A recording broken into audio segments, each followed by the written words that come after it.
Parce qu'il y a beaucoup de personnes qui se mélangent entre agent de joueur puis player advisor. Dans le fond, ça se ressemble, il y a des similitudes, puis la différence la plus grosse, c'est qu'un player advisor, là, c'est surtout pour les personnes qui veulent aller jouer NCAA Division 1.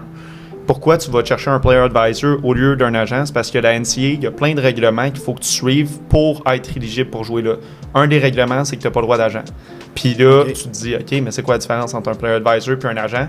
L'agent, il espère que tu te rends à la Ligue nationale, puis là, il va prendre une cote de ton salaire. C'est ça, un agent, d'habitude, ça fait, ça t'offre des services, ça te donne des affaires gratuites, jusqu'à temps que tu te rendes dans la Ligue nationale ou pro, peu importe, là, ils vont prendre une partie de ton salaire. Un player advisor, ça va charger, excusez l'anglicisme, upfront, fait que d'avance, fait que ça va te chercher un montant pour que tu le représentes. Fait que ton service, en partant, tu payes pour. Fait que ça soit de parler aux universités, que ça soit de t'aider, te donner des conseils, tu le payes upfront, puis après ça, il commence à te représenter comme un agent de frais. C'est ça la plus grosse différence.